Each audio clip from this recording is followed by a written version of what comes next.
Coffee production in Uganda, often carried out by individual farmers, but now increasingly organised through farmers' groups to get maximum returns from this valuable harvest.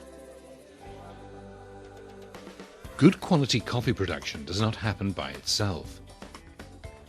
It's a combination of the many aspects of managing coffee plots, and all must be done well if you want to maximise your returns. In this programme, we'll concentrate on two aspects which will affect your income if you're involved with coffee growing. The first is picking the coffee from the bushes. The second is how to maintain quality to maximise profit through good drying and storage. The advice for picking is the same for both Arabica and Robusta. You should only pick brick red ripe berries. Do not pick the half-ripe ones. This should be done at least once a week. Make sure you pick the red berries. They're heavier. Never strip the berries, as you'll damage them. The reason I don't strip coffee is because I follow coffee standards. If you just strip, you end up stripping both raw and ripe berries.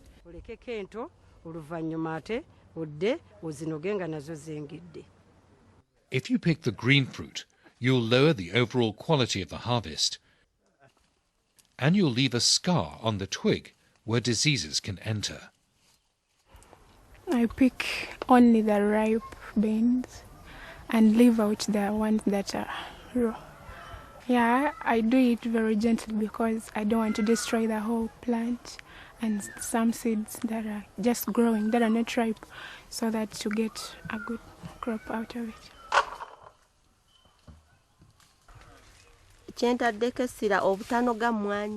When I was coaching them how to pick good coffee, I was insisting on not breaking the primaries, not to pick the green, only to pick the red.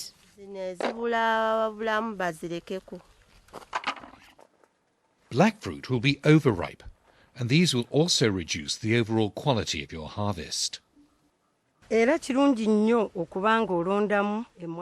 is good to pick coffee beans that are very ripe, in that you earn enough money from them when you use the right standards. If you have picked them when they are all ripe and ready to harvest, you will get enough money when they are weighed. They are heavy. At the end of the harvesting season, you should pick the black and unripe berries. This helps to stop the spread of pests and diseases in the next growing season. These black and green berries can be dried and sold as low quality, but never mix them with the red berries.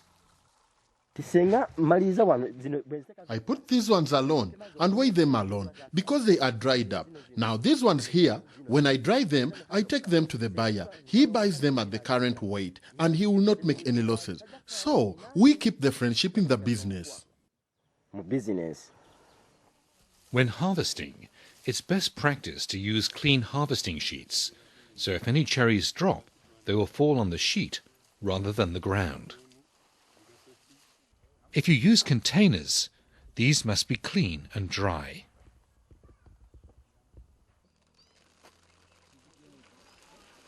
Coffee cherries are either dried first or wet processed.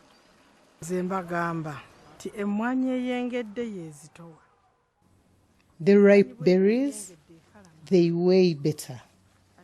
They are quick to dry. They dry better. If you try to dry the green berries, you will not make a good price out of them, and you will kill the standards.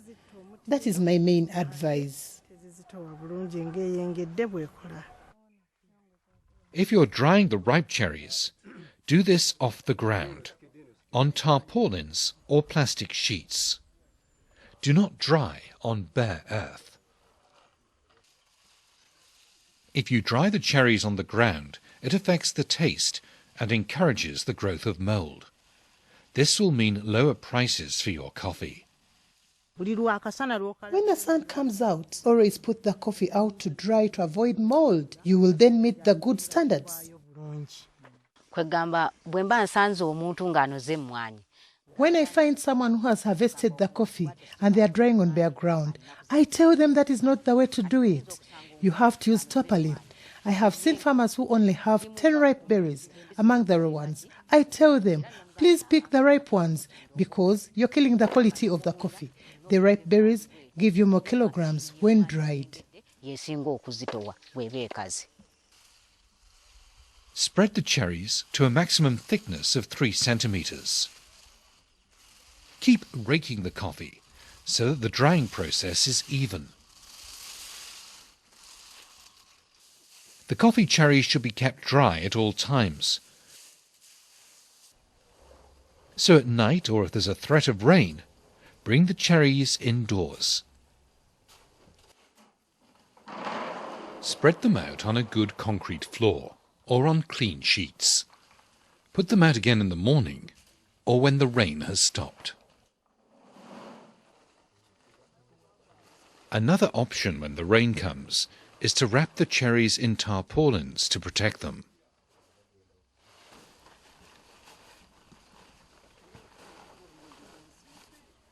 What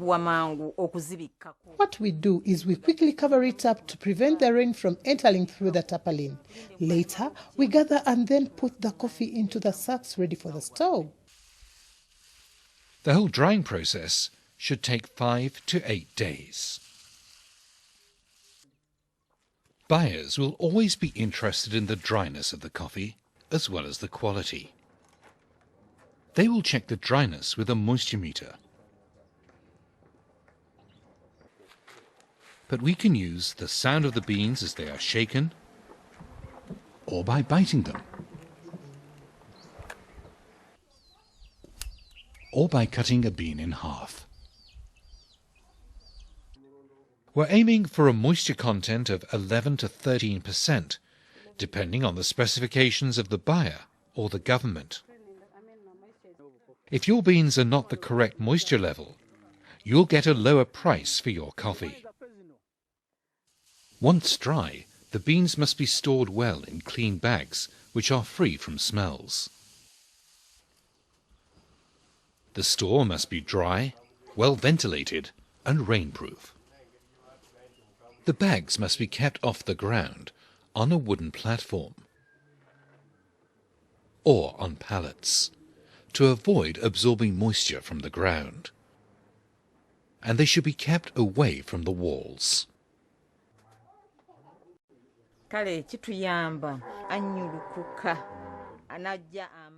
It helps us, even after it has rained, because the coffee sacks are raised off the ground.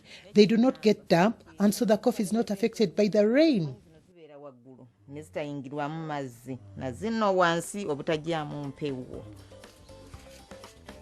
So, for a good quality coffee harvest, remember, only pick red ripe cherries. Do not mix red cherries with green or black ones. Always dry on sheets and to your buyer's specifications.